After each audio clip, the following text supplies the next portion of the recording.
জুলাই অভ্যুত্থানে আশুলিয়ায় ৬ লাশ পোড়ানোর তদন্ত শেষ জানালেন চিফ প্রসিকিউটর। এই প্রথম জমা দেয়া হলো কোনো মামলার তদন্ত প্রতিবেদন।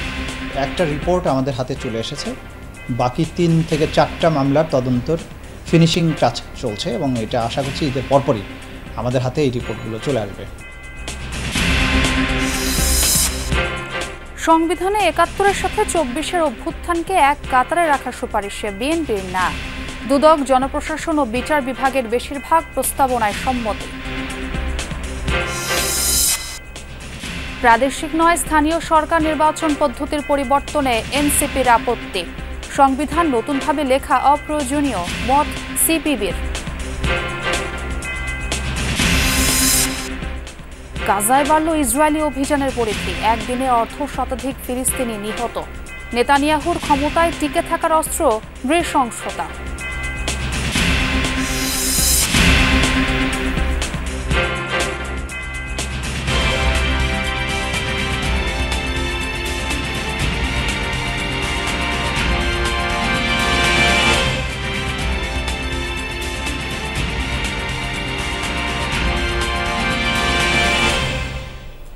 আমন্ত্রণ যমুনা নিউজে আপনাদের সঙ্গে আছে আমি ছোয়া খন্দকার।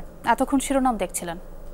জুলাই অভ্যুত্থানে ঢাকার আশুলিয়ায় হত্যার পর ৬ মরদেহ পোড়ানোর আলোচিত ঘটনায় করা মামলার তদন্ত শেষ হয়েছে, এমনটা জানালেন আন্তর্জাতিক অপরাধ ট্রাইব্যুনালের চিফ প্রসিকিউটর তাজুল ইসলাম। এ নিয়ে প্রথম কোনো মামলার তদন্ত সম্পন্ন হলো। স্বৈরাচারী আওয়ামী লীগ সরকারের পতনের দাবিতে হওয়া আন্দোলনে সাভার ও আশুলিয়ায় ১৮ জুলাই থেকে ৫ আগস্ট পর্যন্ত পুলিশের গুলিতে নিহত হন ৭৫ জন। এই ঘটনায় গত ১১ সেপ্টেম্বর আন্তর্জাতিক অপরাধ ট্রাইব্যুনালে ২টি অভিযোগ করা হয়। পরে তা মামলা হিসেবে দায়ের হয় অপরাধ ট্রাইব্যুনালে। চিফ প্রসিকিউটর জানিয়েছেন, শেখ হাসিনা সহ আওয়ামী লীগের সিনিয়র নেতাদের বিরুদ্ধে দায়েরকৃত মামলার মধ্যে ২-৩টির তদন্ত কাজ শেষের পথে।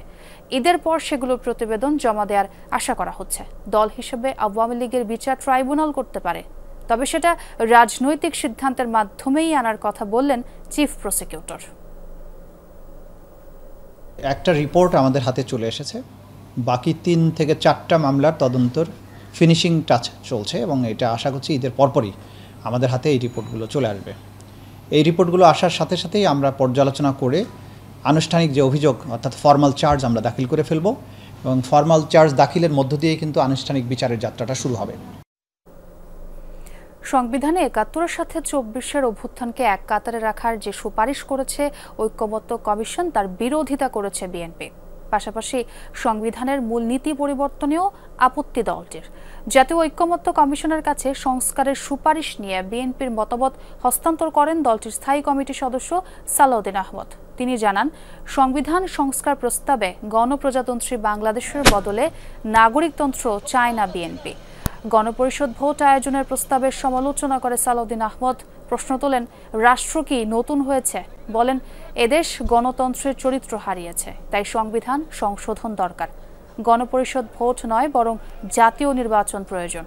এছাড়া দুদক সংস্কারে ২০টি সুপারিশের ১১টি, জনপ্রশাসনের ২৬টির মধ্যে ১৩টি, বিচার বিভাগের বেশিরভাগ সুপারিশে সম্মতি জানিয়েছে বিএনপি। ১৯৭১ সালের স্বাধীনতা যুদ্ধের সাথে একই কাতারে ২০২৪ সালের গণ অভ্যুত্থানকে নিয়ে এসছেন, যেটা আমরা মনে করি সমীচীন নয়।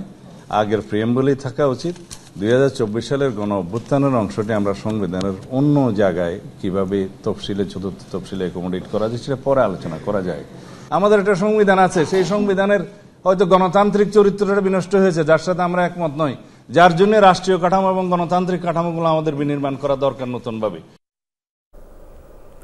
তত্ত্বাবধায়ক সরকারের কোনো প্রয়োজন নেই মনে করে জাতীয় নাগরিক পার্টি এনসিপি। দুপুরে ঐক্যমত্য কমিশনের সংস্কার সুপারিশের উপর দলীয় মতামত প্রদান শেষে একথা বলেন দলটির যুগ্ম আহ্বায়ক সারওয়ার তুষার। তিনি বলেন, জাতীয় সাংবিধানিক কাউন্সিল এবং নির্বাচন কমিশন একসাথে নির্বাচন সম্পন্ন করতে পারে, সেজন্য তত্ত্বাবধায়ক সরকারের দরকার নেই। বর্তমান সংবিধানকে এক দলীয় মন্তব্য করে নতুন সংবিধান প্রণয়নের দাবিও জানিয়েছে জাতীয় নাগরিক পার্টি। দলটির মতে গণপরিষদ নির্বাচনের মাধ্যমেই সেই সংবিধান প্রণয়ন করা যেতে পারে। এদিন আরও সুপারিশ জমা দিয়েছে বাংলাদেশের কমিউনিস্ট পার্টি সিপিবি। দলটির সাধারণ সম্পাদক রুহিন হোসেন প্রিন্স বলেন, বর্তমান বাস্তবতায় সংবিধান নতুন করে লেখা অপ্রয়োজনীয়। এই 166টি প্রশ্ন প্রকারান্তরে অনেক কিছু অস্পষ্ট। যদি আমরা শুধুমাত্র হ্যানার মধ্যে থাকি তাহলে এটা পুরো যে সংস্কার প্রস্তাব সেটা একটা ভুল বুঝাবুঝির জায়গায় যাবে। 113টা প্রস্তাবের সাথে আমরা পুরোপুরি একমত হয়েছি, 29টা প্রস্তাবে আমরা আংশিক একমত হয়েছি এবং 22টা প্রস্তাবের ব্যাপারে আমরা একমত হতে পারি নাই। এখানে উল্লেখ থাকে যে এই যে একমত হয়েছে 113টা এবং আংশিক হয়েছে 29টা, আংশিক এবং সবটা মিলিয়ে বলতে গেলে 142টাতে আমরা একমত এবং আংশিক একমত হয়েছি।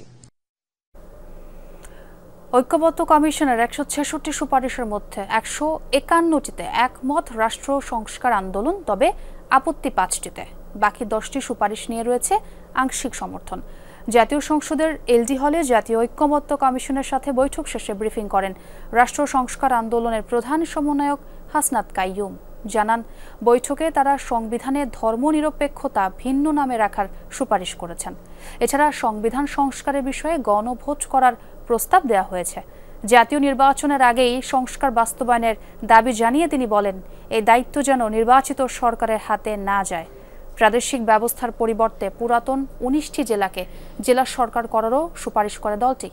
পাশাপাশি সমর্থন জানান ঐক্যমত্য কমিশনের এনসিসি কাঠামোয়। বেশিরভাগ পয়েন্টের সাথে আমরা একমত। মানে ধরেন ওনাদের যদি 166টা পয়েন্ট হয়, 151টা পয়েন্টে তাদের সাথে আমরা একমত হয়েছি। 5টাতে আমরা কেবলমাত্র বলছি যে আমরা একমত না, আমাদের ভিন্ন মত আছে, সেগুলো আমরা তাদের জানাইছি। আর 10টার মধ্যে আমরা অন্যান্য প্রস্তাব আমরা দিয়েছি। হাসনাত আব্দুল্লাহর সাথে খানিকটা দ্বিমত পোষণ করে ফেসবুকে স্ট্যাটাস দিলেন 24 আন্দোলনের অন্যতম সংগঠক সার্জিস আলম। লিখেছেন, সেনাপ্রধান নয়, তাদের আগ্রহী 11 মার্চ বৈঠক হয়েছিল। বৈঠকে শুধু 3 জনই উপস্থিত ছিলেন, তবে এতটা গোপনীয় বৈঠকের কথাবার্তা যেভাবে ফেসবুকে এসেছে তা সমীচীন হয়নি মন্তব্য করেছেন জাতীয় নাগরিক পার্টির উত্তরাঞ্চলের মুখ্য সংগঠক। এ ধরনের তৎপরতা ভবিষ্যতে আস্থার সংকট তৈরি করতে পারে, এ শঙ্কা প্রকাশ করেন সার্জিস। 11 তারিখের বৈঠকে সেনাপ্রধানের তরফ থেকে আওয়ামী লীগ ইস্যুতে কোনো চাপ প্রয়োগ করা হয়নি, কেবল মতামত জানানো হয়েছিল। পরিশোধিত আওয়ামী লীগের রাজনীতিতে ফেরার গুরুত্বের কথা জানিয়েছিলেন সেনাপ্রধান জেনারেল ওয়াকারুজ্জামান, তবে রাজনীতিতে কোনোভাবেই আওয়ামী লীগকে ফেরানোর পক্ষে নন সার্জিস। এবার চৈত্র সংক্রান্তিতে শিল্পকলার রক কনসার্ট হবে, জানালেন সংস্কৃতি উপদেষ্টা মোস্তফা সরওয়ার ফারুকী। এছাড়াও পহেলা বৈশাখে সংসদ ভবনের সামনে সাংস্কৃতিক অনুষ্ঠান এবং চীনা দূতাবাসের সহযোগিতায় ড্রোন শো হবে। সচিবালয় উপদেষ্টা বলেন, সমাজ থেকে কোনো সংস্কৃতিকে বাদ দেয়া মঙ্গলজনক নয়। এবারে শোভাযাত্রায় সত্যিকার অর্থে দেখা যাবে পরিবর্তন। এবছর কি নামে শোভাযাত্রা হবে, সোমবার পৃথক সভায় সেই সিদ্ধান্ত জানানো হবে। এটি যখন শুরু হয় তখন নাম ছিল আনন্দ শোভাযাত্রা। আগে যে নাম পরিবর্তন হয়েছে সেটা আবারও হতে পারে বলেন উপদেষ্টা। এবার শুধু বাঙালিদের শোভাযাত্রা হবে না, হবে সবার শোভাযাত্রা। জানান, নাম পরিবর্তন হলেও ইউনেস্কোর স্বীকৃতির কোনো সমস্যা হবে না। শোভাযাত্রার সময়সূচির বিষয়ে পুলিশ বিস্তারিত জানাবে। এ সময় ছায়ানটের সাধারণ সম্পাদক বলেন, প্রতি বছরের মতো এবারও রমনা বটমূলে আয়োজন হবে। গান বাছাইয়ের ক্ষেত্রে কোনো নির্দেশনা নেই। বৈষম্যহীনতার কথা বলে অন্তর্বর্তী সরকার ক্ষমতায় এলেও সর্বক্ষেত্রে এখনও বৈষম্য করা হচ্ছে, এ মন্তব্য করলেন অর্থনীতিবিদ আনু মোহাম্মদ। বাংলাদেশ গাছ রক্ষা আন্দোলনের এক সংবাদ সম্মেলনে তিনি বলেন, পতিত সরকারের বেআইনি ও অগ্রহণযোগ্য প্রকল্প এখনও চলমান থাকাটা দুঃখজনক। স্বাধীনতার 53 বছর পরও আন্দোলনের মাধ্যমে মাঠ পার্ক রক্ষা করাটা লজ্জাকর, এ মন্তব্য করেন তিনি। পান্থুগুঞ্জ পার্ক ও হাতিরঝিল জলাধার ধ্বংস করে এফডিসি থেকে পলাশী পর্যন্ত এলিভেটেড এক্সপ্রেসওয়ে প্রকল্পের সংযোগ সড়ক বাতিলের দাবিতে অবস্থান কর্মসূচির 100তম দিন উপলক্ষে ছিল বিশেষ সংবাদ সম্মেলন। তাতে বলা হয়, শহরবাসীকে উপেক্ষা করে গুটি কয়েক সুবিধাভোগীর কথাই ভেবেছিল তৎকালীন সরকার, যা চলমান রেখেছে বর্তমান সরকারও। একজন ব্যক্তিও যদি বলে যে একটা সর্বজনের স্বার্থ নিয়ে কাজ করে এবং দাঁড়ায়, তার কথাই তো আপনাদের শুনতে হবে। সেখানে এই এতজন তরুণ 100 দিন ধরে বসে আছে, তার সাথে অসংখ্য মানুষ আছে, তাদের কথা শুনবেন না এবং আপনারা বলবেন যে আপনারা নতুন বাংলাদেশ করবেন, বৈষম্যহীন বাংলাদেশ করবেন। এই নয় দাবি পূরণের জন্য প্রয়োজনীয় ব্যবস্থা গ্রহণের দাবি জানাই এবং যে 3জন উপদেষ্টা এসে কথা দিয়েছিলেন যে তারা আসবেন, তারা যেন অবিলম্বে আর আগামীকালের মধ্যে আসেন। জ্ঞাত আয় বহির্ভূত সম্পদ অর্জনের মামলায় স্বাস্থ্য অধিদপ্তরের সাবেক গাড়ি চালক আব্দুল মালিককে দুদক আইনের 2টি ধারায় 13 বছরের সশ্রম কারাদণ্ড দিয়েছেন আদালত। রোববার ঢাকার বিশেষ জজ আদালত 6-এর বিচারক জাকারিয়া হোসেনের আদালত এর রায় দেন। দুদকের আইনজীবী বলছেন, অভিযোগ সন্দেহাতীতভাবে প্রমাণিত হওয়ায় এর রায় দিয়েছেন আদালত। এছাড়া অবৈধভাবে অর্জিত 1,50,31,000 টাকা রাষ্ট্রের অনুকূলে বাজেয়াপ্তের নির্দেশ দিয়েছেন আদালত। তবে আইনগতভাবে এই রায় সঠিক হয়নি দাবি আসামি পক্ষের আইনজীবীর। সবশেষ দুর্নীতির অভিযোগে 2021 সালে মালেকের বিরুদ্ধে মামলা করে দুদক। পরের বছরই আদালতে অভিযোগপত্র জমা দেয় সংস্থাটি। এরপর শুরু হয় আনুষ্ঠানিক বিচার।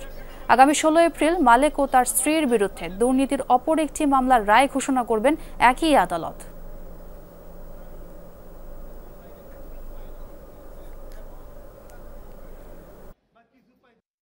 জ্ঞাত আয় বহির্ভূত সম্পদ এবং তথ্য গোপনের দুটো অভিযোগ ছিল। দুটো ধারাই সুনির্দিষ্টভাবে প্রমাণিত হয়েছে। তার জ্ঞাত আয়ের বহির্ভূত সম্পদের যে ছিল অভিযোগ ছিল সেটা সন্দেহাতীতভাবে প্রমাণিত হয়। তার বিরুদ্ধে 10 বছরের সশ্রম কারাদণ্ড দিয়েছে এবং 1 লক্ষ টাকা জরিমানা করেছে। অনাদায়ে 6 মাসের কারাদণ্ড দিয়েছে। মামলা দেখা গেল সর্বসকল মালিক সাহেবের সম্পত্তির পরিমাণ 2 কোটি টাকার উপরে এবং সেখানে 50 লক্ষ টাকা ব্যাংক লোন আছে। সেই সময় বলা হয়েছিল, মিডিয়া থেকে আপনারাই বলেছিলেন, শত শত কোটি টাকার মালিক, কয়েকটা গাড়ির মালিক, একাধিক বাড়ি আসছে।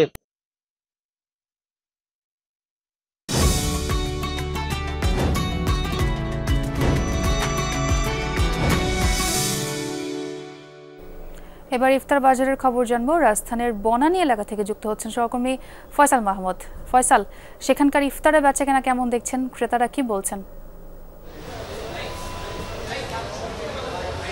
ছোঁয়া, আমরা এই মুহূর্তে রয়েছি রাজধানীর বনানীতে। সেখানে অনলাইন ভিত্তিক ফুড ডেলিভারি প্রতিষ্ঠান ফুডির উদ্যোগে চলছে ইফতার অ্যান্ড সায়ারি ফেস্ট। সেখানে আছি আমরা।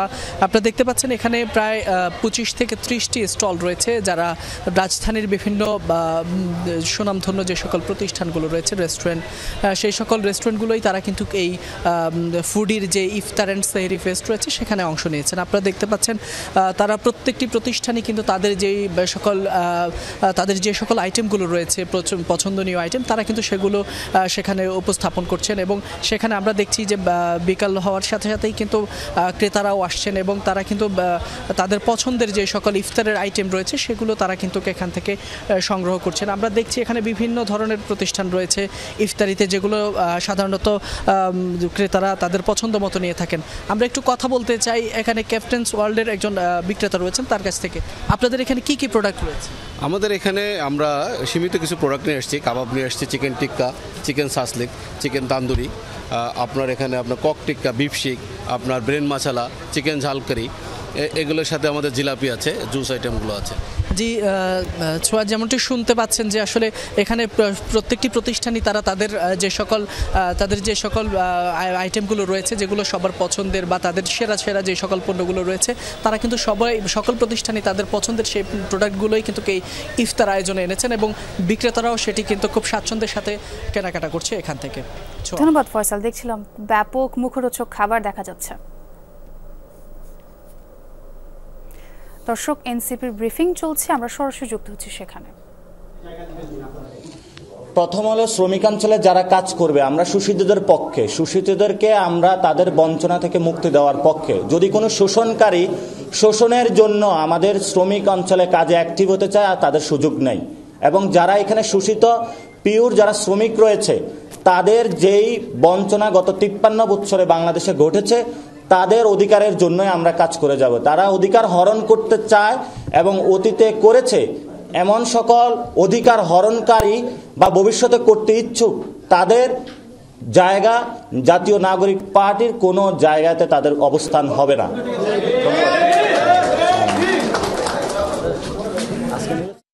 এবার আন্তর্জাতিক প্রসঙ্গ। গাজায় ইসরায়েলি আগ্রাসন চলছেই। রাফা, খান ইউনিস সহ বিভিন্ন এলাকায় চলছে ইসরায়েলি বাহিনীর তাণ্ডব। রোববার ভোররাত থেকে এখন পর্যন্ত উপত্যকায় প্রাণ গেছে 35 জনের। এখনও ধ্বংসস্তূপের নিচে চাপা পড়ে আছে অনেকে। সেখানে পৌঁছাতে পারছে না অ্যাম্বুলেন্স ও উদ্ধারকর্মীরা। বিস্ফোরণ শোনা যাচ্ছে নেতজারিম করিডোরেও। এর আগে শনিবার একদিনে প্রাণ যায় 34 দিনের। গত মঙ্গলবার যুদ্ধবিরতি চুক্তি লঙ্ঘন করে গাজায় ভয়াবহ হামলা শুরু করেছে ইসরায়েল। উপত্যকার দক্ষিণ, উত্তর ও মধ্যাঞ্চলে বিমান হামলার পাশাপাশি চলছে স্থল অভিযানও। এতে নতুন করে প্রাণ হারায় অন্তত 700 ফিলিস্তিনি। গাজায় নৃশংসতাই ক্ষমতায় টিকে থাকার একমাত্র অস্ত্র বেনিয়ামিন নেতানিয়াহুর। বিশ্লেষকরা বলছেন, নিজ দেশে জনসমর্থন হারাতে থাকা ইসরায়েলি প্রধানমন্ত্রী জানেন বর্তমান পরিস্থিতিতে নির্বাচন হলে হারতে হবে তাকে। জোটের কাঁধে ভর করেই টিকিয়ে রাখতে হবে পথ। বলা হচ্ছে, যুদ্ধবাজ শরিকদের মন রক্ষাতেই গাজায় আগ্রাসন চালিয়ে যাচ্ছেন নেতানিয়াহু। গাজায় চলমান আগ্রাসনের শুরু থেকেই বিক্ষোভে উত্তাল ইসরায়েল। যুদ্ধবিরতির মধ্য দিয়ে হামাসের হাতে জিম্মিদের উদ্ধারের দাবিতে মাসের পর মাস রাজপথে জড়ো হয়েছে ইসরায়েলিরা। বন্দীদের ফিরিয়ে আনতে সরকারের ভূমিকা নিয়ে ক্ষোভ বেড়ে চলেছে দেশটিতে। রাজনৈতিক উদ্দেশ্যে সংঘাত জিইয়ে রাখছেন নেতানিয়াহু, এমন অভিযোগ নাগরিকদের। জীবন বাঁচানোর পরিবর্তে মৃত্যুকে বেছে নিয়েছেন নেতানিয়াহু। যুদ্ধের কারণে জিম্মিরা মরছে। মাত্র একটি চুক্তি স্বাক্ষর তাদের নিরাপদে ফেরাতে পারত। নেতানিয়াহু বাকি ইসরায়েলিদের মৃত্যুর প্রস্তুতি নিচ্ছেন কেবল ক্ষমতার গদি রক্ষার জন্য।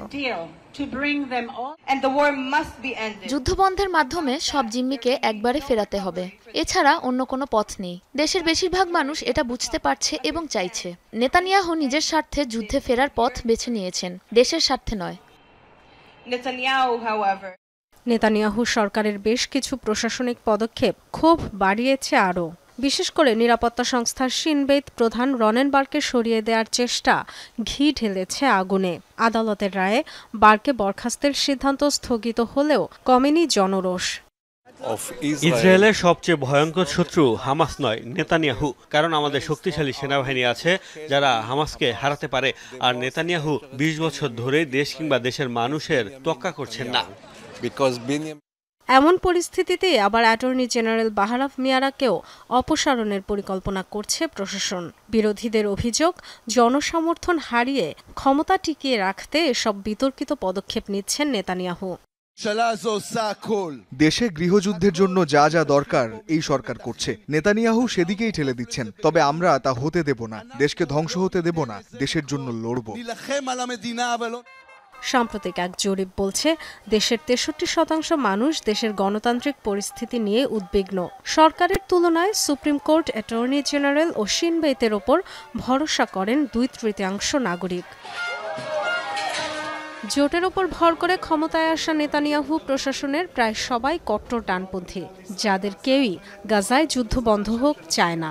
বিশ্লেষকরা বলছেন, শরিকদের চটিয়ে জোট ভাঙলে গদি হারাতে হবে নেতানিয়াহুকে। আগাম নির্বাচন হলেও জনসমর্থন কমতে থাকায় জয়ের সম্ভাবনা নেই তার। তাই যে কোনো মূল্যে পদ টিকিয়ে রাখতে নিরীহ গাজাবাসীকেই শিকার বানাতে চান Netanyahu. Dorothy Tasrin, Jamuna news. এই ছিল যমুনা নিউজ। এতক্ষণ সাথে থাকার জন্য ধন্যবাদ সবাইকে।